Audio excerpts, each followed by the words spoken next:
I'm excited to be having this conversation with you. And the reason for the title is that it sounds straightforward to say we're going to implement the new evidence based guidelines for dystocia, but there's a variety of different approaches and thoughts to that. And so my goal here today is to really walk through the conversation about the definitions and then highlight some strategies that we've used in Michigan and also call attention to how others have had some success in safely reducing their primary cesarean birth rates by addressing adherence to evidence based guidelines for dystocia. I'm just going to start with what we know that a third of babies are born by cesarean. We also know that we've seen dramatic increases.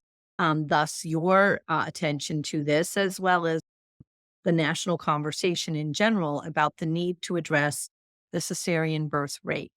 Now, it's never in any of our work are we implying that cesarean births aren't critically important to the safety and well-being of families. But we do know that they have a high rate of utilization in populations that should not inherently have medical risk for the need for cesarean birth. And that's really where the attention has rested. We look at potentially avoidable cesareans being almost as high as 50% when we look at the evidence and the actual medical indication and decision-making process. We also know that we see higher morbidity and mortality rates with cesarean births compared to vaginal births. So there's really an opportunity to look at avoiding complications and improving health outcomes for families.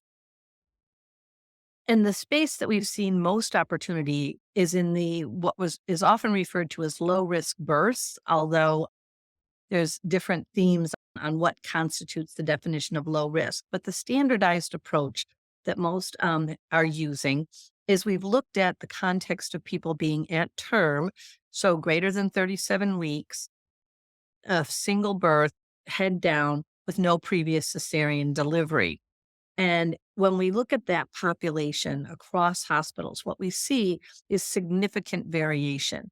And this slide highlighted the variation starting in 2009. And for better or worse, this variation continues today. We have not seen improvement. This was the initial reviews sparking the attention to how to think about cesarean birth from a quality improvement strategy and whether or not we could safely address the question of reducing this variation that we were seeing. Because taking it all factors into account, what we know is that medical indication did not explain, or medical condition or risk factors did not explain this wide variation in cesarean birth rates that we see across hospitals. And in fact, it became more significant that the hospital you were going into than it did the pre-existing characteristics.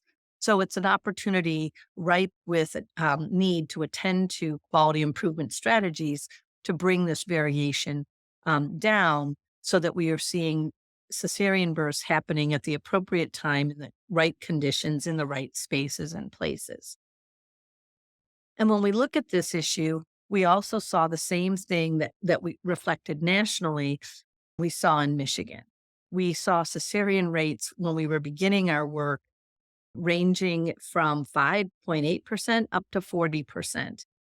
And you can see what's demonstrated here is looking at our birth certificate data from 2012 to 2019, this wide variation with each dot indicating a hospital. So a real, again, opportunity for improvement. So what we've got in Michigan is what's referred to as the obstetrics initiative. The obstetrics initiative is a hospital-based focused quality improvement collaborative. And the goal is to reduce variation and increase evidence-based care. The obstetrics initiative is Blue Cross Blue Shield funded. So we're a little bit different from perinatal quality collaboratives, which are usually relying on a variety of funding streams and are also looking at statewide initiatives that include both oftentimes neonatal as well as obstetric conditions. In our case, we were looking at creating optimal maternity care experiences for Michigan families. And our vision is to be a trusted partner in optimizing healthcare services for childbearing families. We do this through the University of Michigan, where we are housed and we are Blue Cross Blue Shield funded, as I noted. So we have a different partnership in that we're funded through an insurer. And this is a model that's been used quite extensively in Michigan, where Blue Cross has provided resource funding to what we call continuous quality collaboratives. And in those collaborative models, we have a data coordinating our coordinating center that provides the infrastructure and resource support to the participating hospitals. And each collaborative has a particular focus and theme. So we have 27 different quality collaboratives that are funded through Blue Cross Blue Shield. And this is the first one that's focused specifically on maternity care. The goals that we have as a quality collaborative are to build this community of Michigan providers committed to safely reducing the cesarean birth rate. And this is our first area of emphasis. I will say that since our inception in 2019, we are now evolving some of the goals to move beyond the sole focus on cesarean birth. And I'll talk about that at the end if we have time. But the way that we do this work is to promote evidence-based processes to improve the quality of maternity care. We have built out workstations that are data repositories that allow us to create reports that are reliable and actionable to identify opportunities for quality improvement.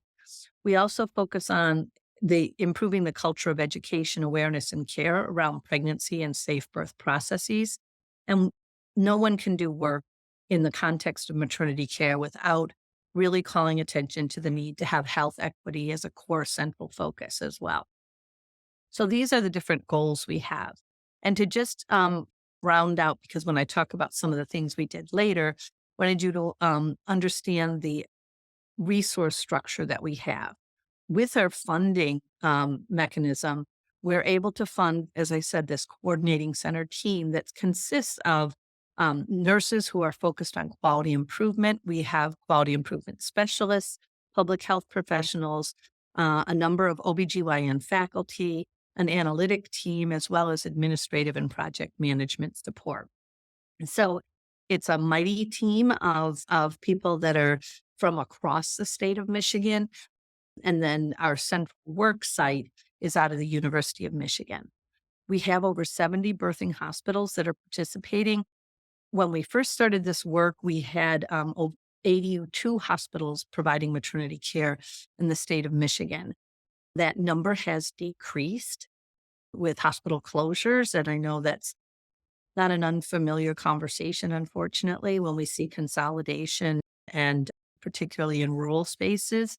But we vacillate between 72 to 76 hospitals that are participating. So the vast majority are engaged in this work. We use quality improvement and implementation science frameworks.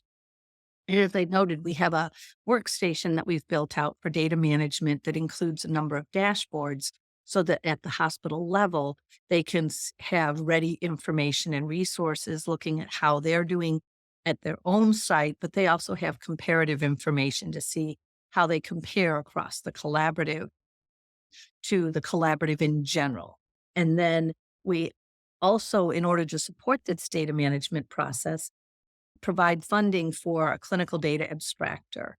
Each hospital has someone employed in this role.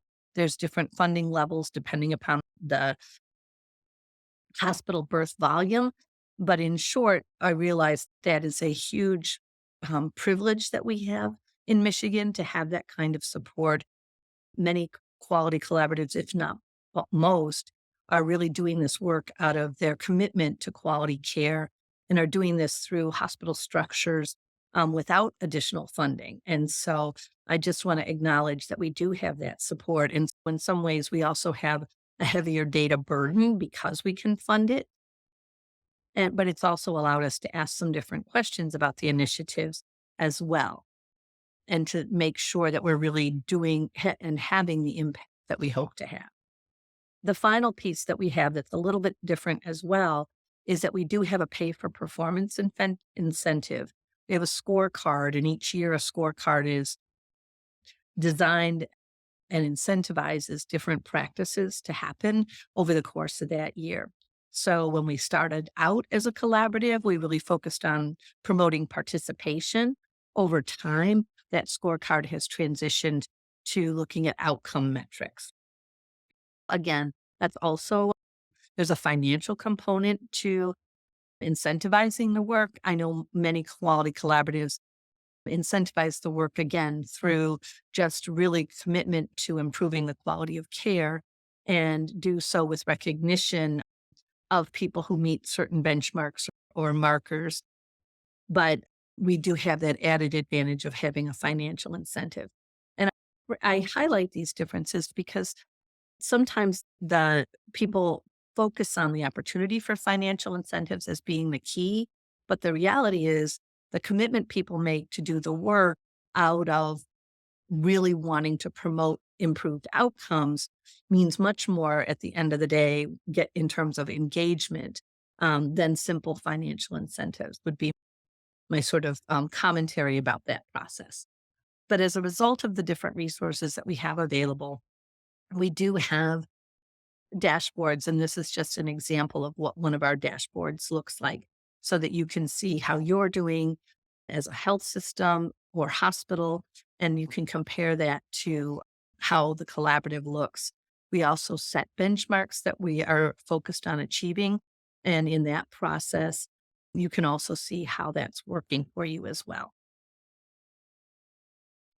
When we first came together to look at how to address this variation and to consider what we could do in Michigan specific to the high cesarean birth rates in the state, of course, we turned to dystocia. And why do we focus on dystocia?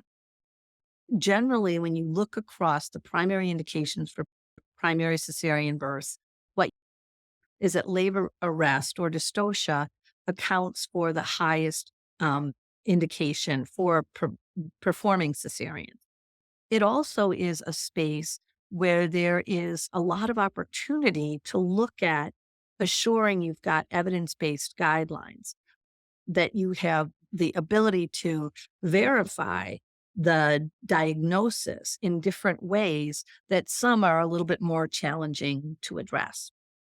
So dystocia becomes a primary focus, and that's where we really wanted to begin our work. In 2020, we were able to look across our first year of data and did confirm that, of course, labor dystocia was, for us in Michigan at the time, our leading cause of or indication for cesarean births. And when you look at the different types of dystocia, arrest of second stage descent was the primary reason for performing a cesarean birth. The next was active phase arrest, and then failed induction, latent phase arrest, and arrest of descent in the first stage was only a tiny contributor. But we were able to look at this information and ask some questions about it in order to prepare for initiatives that we would roll out over the next couple of years specific to labor dystocia. And again, we were able to consistently identify that our challenges were in labor dystocia being the highest indication, and arrest of descent in second stage was the same thing in 2021. So what were our areas of opportunity? When we look at the literature, we were able to identify some spaces and ways that we could address this question. First, we looked to what do we know from clinical research? And in 2010, the Consortium on Safe Labor was published. This looked at large data sets and really asked us to reconsider what did we mean by active labor? When and what should the normal labor curve or progress in labor look like? Now, I will admit I'm a product of many moons ago in my early years of becoming trained as a nurse midwife, where Friedman was the guide. And I owned the book that, with all the great detail of how the research was done by Dr. Friedman in establishing what were to be considered early on as the normal parameters for labor. How long someone should labor, how long someone should be in the active phase, and how long someone should push. These guidelines had been in place for a number of years and were primarily predicated on work done late 50s, early 60s. So contextually, a very different time. The 2010 Consortium on Safe Labor produced new guidelines and stronger evidence that identified different points when the diagnosis for active labor would be made. So this is where those of us that had the Friedman reference always thought of 4 centimeters as being the point of active labor, and 3 centimeters or less was always latent labor. The 2010 consortium guideline research actually made the case for redefining active labor as beginning at 6 centimeters. So this is where the 6 is the new 4 became the mantra as this research came out. 4 years later, this research was distilled into the obstetric care consensus guidelines that were produced by the American College of Obstetrician Gynecologists and the Society for Maternal Fetal Medicine. This was a joint consensus document, and it was focused on safe prevention of the primary cesarean delivery with a particular emphasis on accurately identifying the times and phases of labor so that improved diagnosis of dystocia could occur. And in short, a key message in this was the idea that you needed to allow for more time, that more time was safe and that more time was appropriate prior to making the decision to proceed with a cesarean delivery. It was also in this space that when they talk about avoidable cesarean deliveries, that this is often where much of the attention is focused because the diagnosis of dystocia was applied, but it didn't always meet the criteria. So these guidelines came out 4 years later. It wasn't until 2017, though, that we identified additional practice guidelines that looked at how to support the implementation and understanding of the new guidelines for labor progress, but also how to promote the labor progress and support these extended time intervals. So you see this, usually there's a 7-year time between early research to actually bringing out practice guidelines and implementing them. Here we are almost, I hate to say it, 10 years later from the consensus document. I anticipate we'll be seeing something new in this space because of the time cycles that are usually used from our professional organizations for updating guidelines. But in short, what we've been able to follow is the impact of applying these new guidelines into the clinical space. And so when we look at the literature, what we can ask the question of is, does following the guidelines for labor matter? And what we found is that when you look at the new paradigm for first stage of labor management, the consensus document defined prolonged latent phase as greater than 24 hours not being an indication for cesarean delivery. Prior guidelines really called for 24 hours to be, after 24 hours to be extensive, and so potentially an indication for cesarean. The new paradigm and the new research supports the greater timeline. Latent phase now included the time from 4 to 6 centimeters of cervical dilation. Previously, once, according to Friedman, the concept was that between in latent phase up to 3 centimeters, that there would be extended time. But then once you crossed over into the active phase defined previously at 4 centimeters, that the expectation was for the pace of dilating between 1.2 to 2 centimeters per hour after active phase had begun. What we're saying now in the new research is that the interval between 4 and 6 centimeters actually looks more and should be, and change over time should be more like the expectations for latent phase. So more prolonged time. That active phase and the accelerated pace of dilation really doesn't begin until after 6 centimeters. So 6 centimeters is the new threshold for active phase. And that slow progressive labor in first stage is not an indication for cesarean delivery. And the consensus guidelines advocate for additional criteria and steps in order to identify when dystocia is truly in place. And what we saw when the guidelines were implemented is a few key studies that I'll highlight that show the impact of what happened when they were able to put the guidelines into place. So the first study looked at process of a pre and post design, where at Penn State they were they looked at their cesarean delivery rate pre-implementation in this low risk or the NTSB population, and their cesarean birth rate was 26.9%. They looked at instituting a protocol using the obstetric care consensus guidelines for identification of dystocia, the new extended timelines. And what they found was that after the application of those guidelines, they saw a significant reduction in their NTSV cesarean birth rate.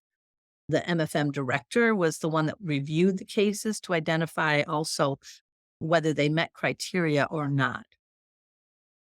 The protocol they used was straight out of the consensus guidelines. For first stage labor, prolonged latent phase was not diagnosed until after 20 hours that if it was greater than 20 hours or 14 in multiparous populations, it was not an indication for cesarean delivery, so more time was allowed. Slow but progressive labor in the first stage was not an indication.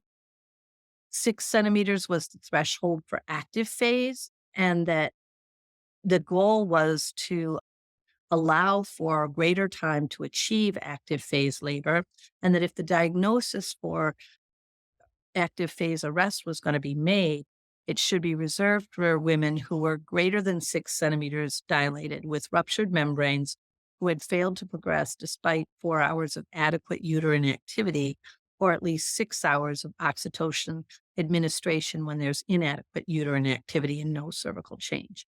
So it's these key components that are now part of a definition that then could be evaluated in terms of the times and the stages of actual labor before applying the diagnosis of arrest. And what they found was that the most effective way of changing their NTSV C-section rate was actually addressing the cesareans that had been done for labor arrest previously. There's additional information about management of non-reassuring heart rate tracings, and that I'm not going to really address today, but that's the second leading cause typically at most places. And what they didn't find was a change when they applied the guidelines in that context, but they did find effectiveness with the dystocia using the dystocia definitions. And again, this just highlights that the pre-guidelines cesarean rates were higher and post-guidelines were lower, and the significant difference was demonstrated in latent phase labor evaluation. Additional studies have looked at the implementation of the consensus guidelines, and there's been either a positive impact where the cesarean delivery rate has decreased or no change. There was one study out of WashU in St. Louis that didn't see a significant change, and they actually had some questions about the neonatal impact when they were first looking at this. Over time, what we've seen is a consistent positive outcome related to dystocia, or at some sites, they may not have achieved a difference in cesarean delivery rate, but overall, that has been a positive lever. And this is just a summary of the different studies indicating what we've learned from that process of applying the cesarean guidelines from the consensus document. In some settings, they are doing a full range of checklists. In others, they focused on specific policy changes related to labor management that included timing of amniotomy and initiation of oxytocin in the setting of slower progress and allowing time for those interventions to be effective. But if people are interested, I'm happy to provide the full citations for these. But in summary, what we see is that by and large, when we're using the new guidelines and allowing for more time, we are seeing cesarean births averted without untoward neonatal or maternal morbidity increased. So when we were looking across Michigan, labor progress as a focused area became a primary space.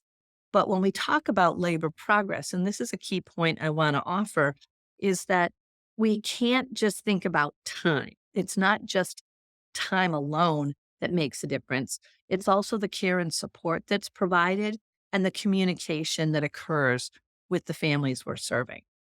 And so one of the things that came up early on is many people focused on the definition of latent labor and versus active labor and encouraging families to stay home longer or not come into the hospital setting until they were in more active labor, 6 centimeters.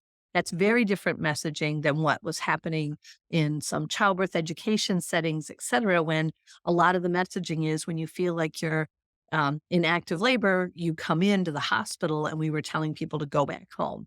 So you also need to have shared decision making about any component of the work you're doing so that families understand the evidence, understand the rationale, and have an opportunity to engage in a conversation with you about what does or doesn't work for them. We may decide as providers to extend our timelines, but we need to communicate the rationale and basis for that with our families and provide preparatory education and information as well. So the pathway that we followed at Michigan to reduce variation in our NTSV cesarean birth rates has been trying to translate the evidence we saw initially in the literature and the variation we saw in our cesarean birth rates, combined with the fact that dystocia was our primary indicator for cesarean.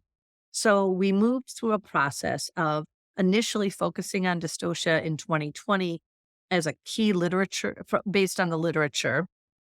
We then incorporated process measures to support implementations of measures to address dystocia.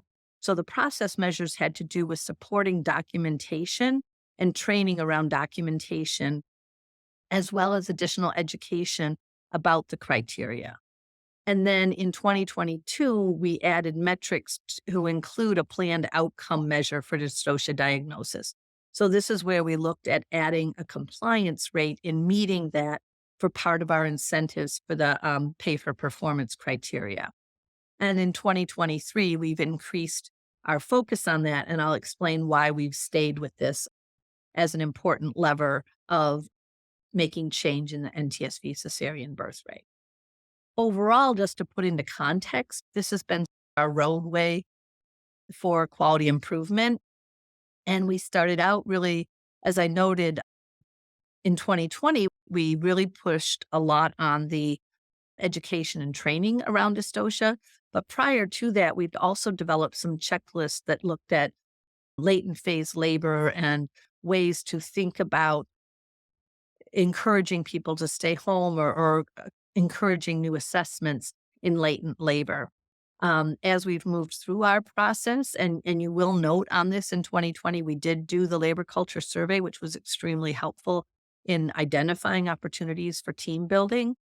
And then when we got to 2021, that's the first year we had the pay for performance item, where it was a process measure, though it wasn't an outcome measure. It wasn't until 2022 that we actually had a compliance rate. And what we were asking for is hospitals to have a 60% compliance rate in identifying dystocia accurately for the cases that were where the cesareans were performed for dystocia.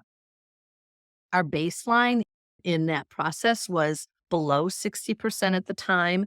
It was running anywhere between 20 and 80%, depending upon the hospital. But we were looking at a collaborative wide rate, and that was below the 60%. Each hospital was then encouraged to reach a compliance rate of over the 60% at the site, and we've continued to increase that compliance goal. So this is where the dance starts to begin. It's easy to say this is the recommended guidelines. It's another thing to say, what should I be doing at my site to make it happen? So this is just to give you a sense of where our compliance rate was. It has been slowly increasing over time, but it wasn't until we actually put in place the compliance requirement as an outcome measure that we saw real improvement over time. These are the definitions that we use. And to just highlight them, one of the challenges in the consensus guidelines is that there isn't a clear definition of latent phase arrest. And CMQCC, the California Maternal Quality Care Collaborative, does offer a definition. And so we have employed that definition in our work. So you can see what we're using there, which is basically looking at the phase of time prior to 6 centimeters and looking at latent phase arrest being defined as moderate or strong contractions on palpation or at least 12 hours without improvement in cervical dilation. And we do note that the up to 20 hours is appropriate to allow for extended time. And this comes from the California criteria. The consensus guidelines refer to longer than 20 to 24 hours, but they don't define it explicitly. So that's why we use this definition for this point. The consensus guidelines do define active phase arrest. And as I said, it's the 6 centimeters or greater and does require, prior to the decision for cesarean, all things being equal, that there's been membrane rupture and at least 4 hours of adequate uterine contractions with no improvement in cervical dilation, or at least 6 hours of oxytocin administration with inadequate uterine contractions and no improvement in cervical dilation. And we do have the caveat where we know that there's components of labor progress that include effacement, descent, as well as dilation. But for our purpose and to try to provide clarity for data abstraction, we focus on cervical change being measured only as dilation. So it's not to ignore those other components, but from a data quality improvement process, that's been the focus and emphasis. When we look at arrest of descent for second stage labor, we looked at having at least 3 hours of pushing in a nulliparous patient. Now, that definition is what is in the consensus guidelines. I will note that the research that came from the Safe Labor Consortium did indicate more variability in identifying duration, whether or not someone had an epidural in place. So the Safe Labor Consortium guidelines, safe research indicate that 4 hours of pushing in a nulliparous patient with an epidural is considered safe and appropriate, but the consensus guidelines went with 3 hours, and they offer the caveat that other conditions may apply for longer duration. And they reference the OP presentation and the epidural as possible factors, but they don't add them into a definition, or they don't distinguish those timelines in terms of how they make the final recommendation. So that's why we also use that 3 hours of pushing timeline rather than going up to 4 with an epidural, although there is research to support that can be safely done and may be appropriate, all other things being equal in terms of fetal well-being, maternal well-being, and noting that there has been progress during that prior 3 hour duration, so that you are seeing I hate to say it this way, but a light at the end of the tunnel, that we're not advocating that someone just push to meet a timeline, but that all the other clinical assessments that you're making to support progress or to indicate progress are also present.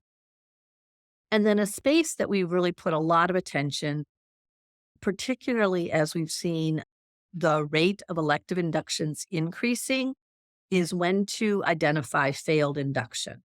And failed induction for us focuses on the cervical dilation being less than 6 centimeters, oxytocin being administered for 12 to 18 hours after membrane rupture. So this is a diagnosis that's made prior to active labor. When someone is in active labor, then we transition over to identifying if they have an arrest or not. So we're not usually calling a failed induction.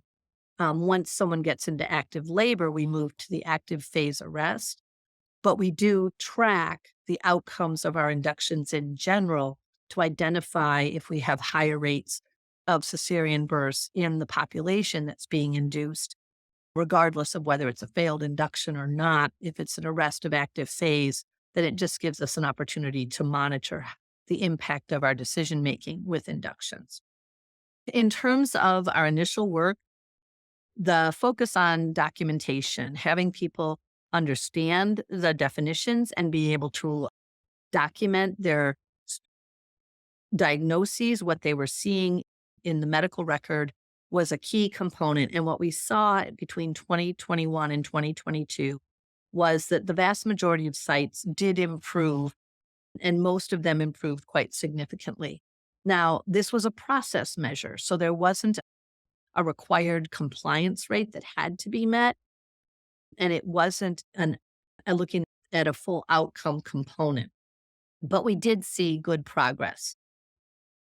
But only the active phase dystocia cases were meeting the 60% compliance.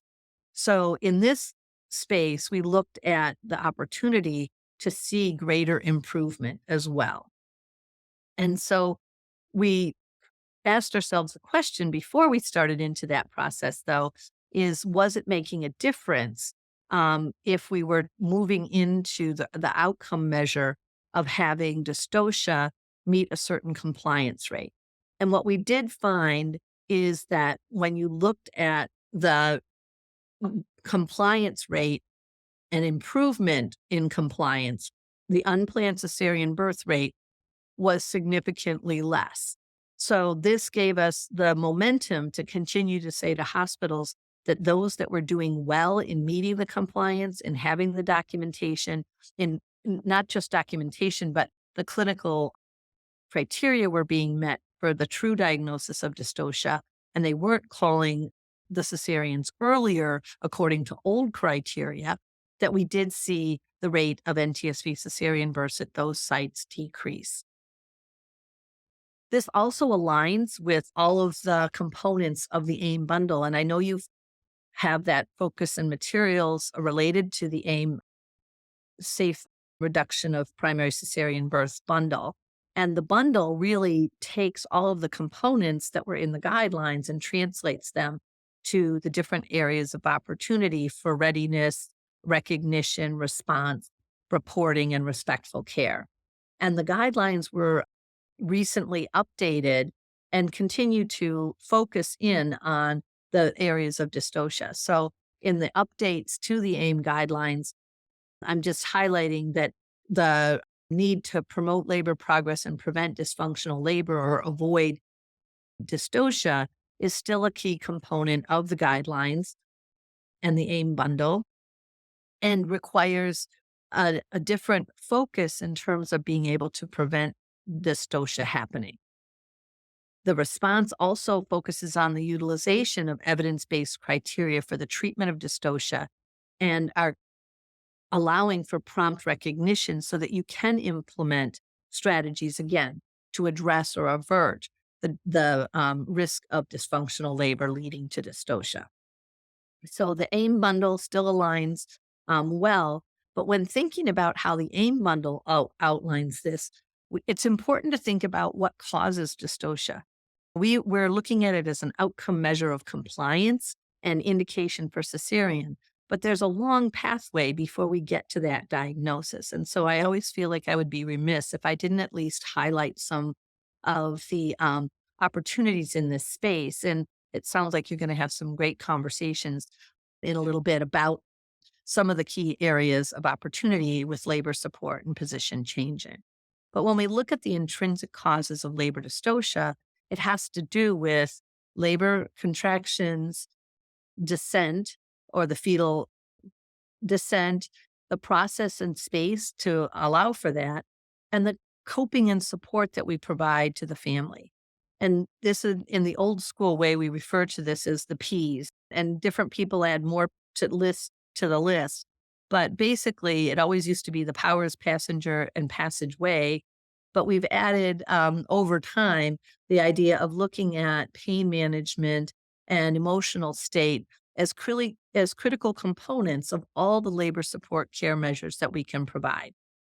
And so when we think about the intrinsics, those are the P components, but when we look at the extrinsic, and this is where some of the labor culture component comes into play. Does the environment create a sense of safety and a comfort? Is there support for the family's cultural needs and traditions? Is there a process of having policies that allow for patient-centered care and the application of evidence-based care? And are we attending to those anxieties and fears that might be possible to occur during the labor process, so that we're bringing all those things together so that when I said earlier that it's a dance, it's because more time doesn't mean not doing anything with that time.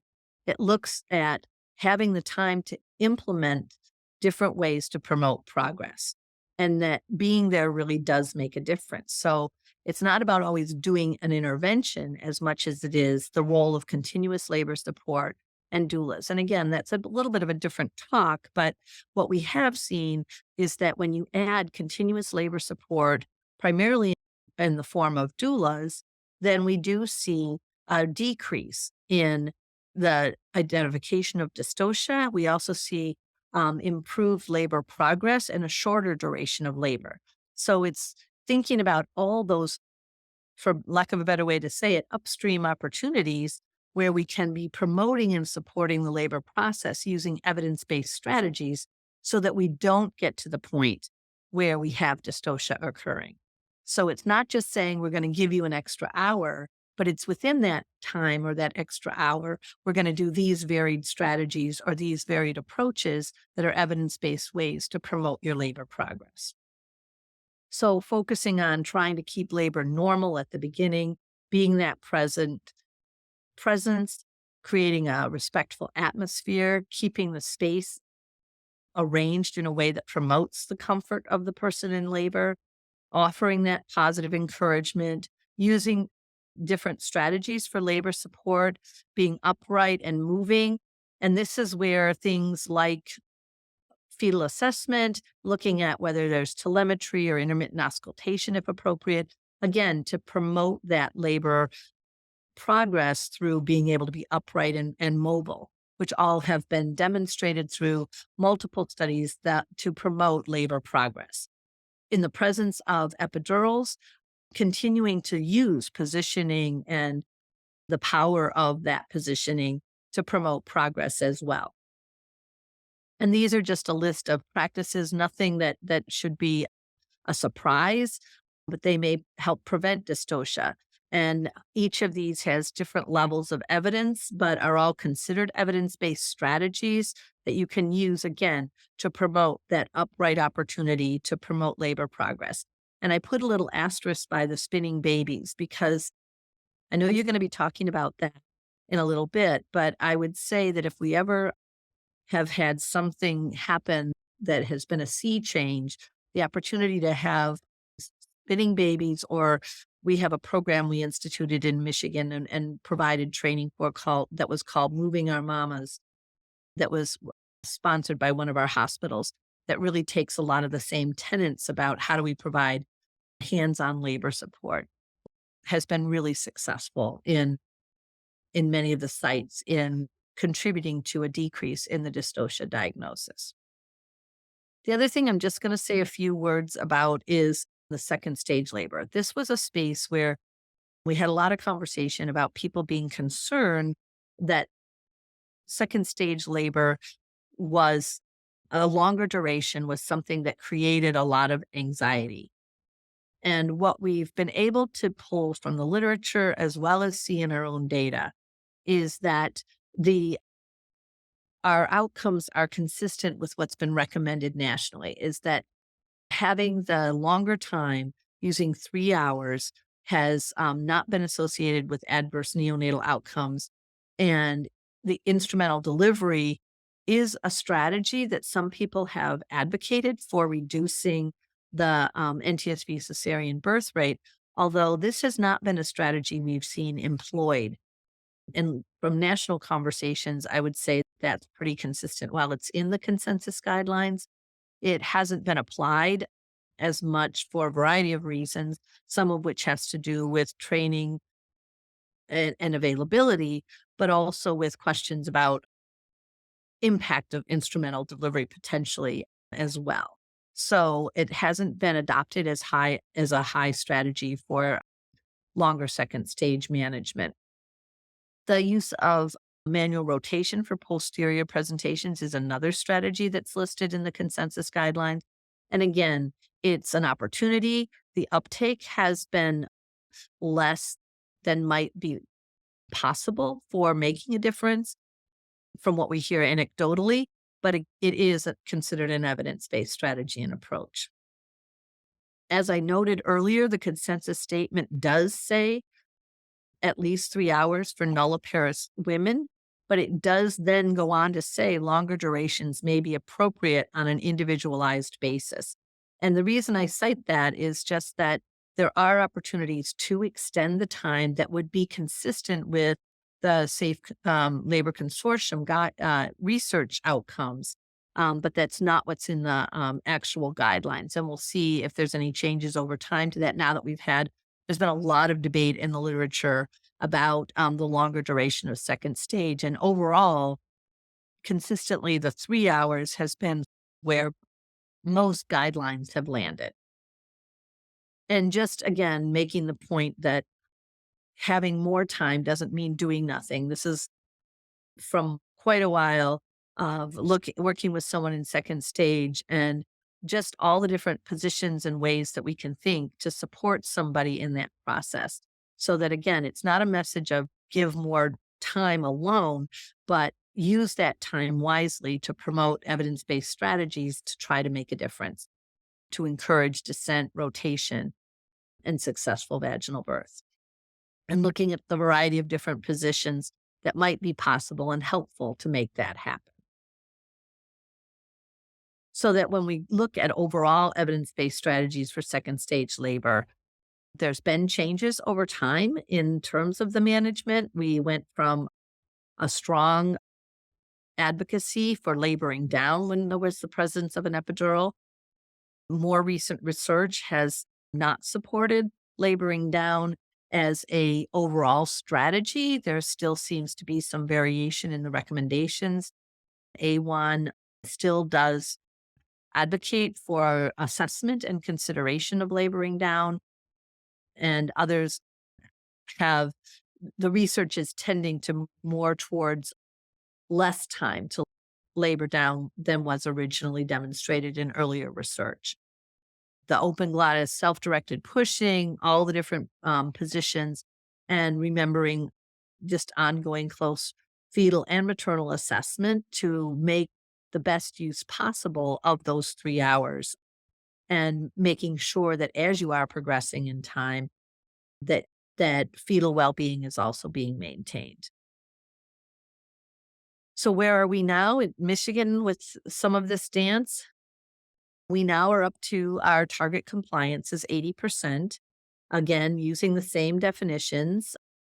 We are getting very close to this. We are just shy of our 70% in 2023. So 2024, the compliance goal will be 80%. So we feel like we've made really good progress in this space. We track the dystocia compliance at the sites using a variety of metrics so that they have control charts to see how they're doing over time. They look at how they rank compared to other hospitals. They also get to look at their comparison to diagnosis of dystocia compared to other sites. And then they look at each type of dystocia as well, so that they have an opportunity to not just look at the overall large bucket of dystocia, but which specific type. And in particular, we've looked at the failed induction of labor as almost referred to as low hanging fruit. And I know you use that analogy in some of your books, but this is a space where often the decision making is really an opportunity for more time that can be changed pretty efficiently, if I have to say it that way, where some of the other areas have been a little more challenging, but failed induction has been a real opportunity that a lot of our sites have been able to make some successful change in. And so that's an opportunity to really work hard to get the people that are in that failed induction category to active labor, which usually really has been more time and effectively um, assessing the labor progress early on in the management of oxytocin. We have a whole separate conversation about how to effectively manage labor induction. The best protocols for oxytocin administration are evolving, is how I would say it. And so that's a space where we're trying to identify what the most effective mechanisms are to reduce the risk of failed induction. And from our data, what we've been able to see is that even though Bishop's score didn't make a difference in the ARRIVE trial, in our implementation data, we are seeing Bishop's score making a difference, with lower Bishop scores contributing to higher failed induction rates. And so we're working across different projects now to improve strategies for cervical ripening, and are looking at additional outpatient cervical ripening with Foley balloons as well as some additional strategies. This way of seeing the data has allowed people to identify those low hanging fruit opportunities. And this is just another example of what that looks like. We continue to see that improvement in our dystocia rate reduces the NTSV C-section rate, and the sites with the highest impact in terms of making change in improvement are the ones that are realizing the most success in the reduction of their NTSV C-section rates. And this just shows you where we're trending, that as we're seeing increasing compliance, and we're just, like I said, shy of that 70% rate as we're getting towards the end of the year, we are seeing overall a decrease in the NTSV C-section rate over time, so that this looks at it in a longer term process. And is some of our sites, we're reaching the sustainability place. In summary, some of the key components that we've used over time is the multidisciplinary education, make sure everybody knows what to do, what the definitions are. It can't just be a provider or a nursing definition. Everyone needs to be on the same page, and it becomes part of the ways that we then also give information to each other about whether someone's meeting the criteria. Having the guidelines posted, badge buddies that people are wearing so that they have the information, making sure that documentation and timing is well evident so that everybody's using the same time and the same assessment strategies when they're looking at strength of contractions over time, so that we're all speaking the same language. A number of sites use checklist, converting the dystocia criteria into a checklist, and I know you have some of those resources available. Being able to import that into the electronic medical records has been particularly helpful, and using dot phrases where providers are actually confirming prior to making the diagnosis that they've met all those criteria when they're considering the decision for cesarean. We've done a lot of work in promoting patient-centered huddles and team reviews of the care prior to making the decision. The patient-centered huddles are focused on engagement of the patient in the consideration of continuing on. How much time is too much time? How are they feeling and doing, and what are we seeing? And then the C-section case review. And again, I know you've been focused on this. This has been a particularly helpful space where we are now in this year requiring case reviews of cases that fall out, that don't meet dystocia criteria, or are considered non-compliant cases. But we also look at the compliant cases in order to see if there's lessons learned. And we've looked at vaginal deliveries where we've averted cesarean, where there may have been conversation, but that added time, so that it's a way to be looking across all the different types of impact that alignment with accurate dystocia criteria can have. So I highlight this because when we work in the quality improvement space and we talk about PDSA cycles and really thinking about where we're trying to go, we know that our plan is to think about, okay, we're going to launch this initiative and we're going to follow it through. And the reality is that it's iterative. You're going to have bumps and changes. For us, we had COVID in the middle of our labor culture survey. You just have to think about what's the next step and how to respond. And I think that's something in obstetrics and maternity care we do a good job of. In this work around dystocia, it's taken a long time to finally get everybody on the same page. And probably the biggest lesson we learned is that when you did separate education instead of collaborative education, you saw a lot of gaps in that process. So we know that we can do hard things, and that having this new definition is an opportunity to really make a difference. And I'm going to stop there.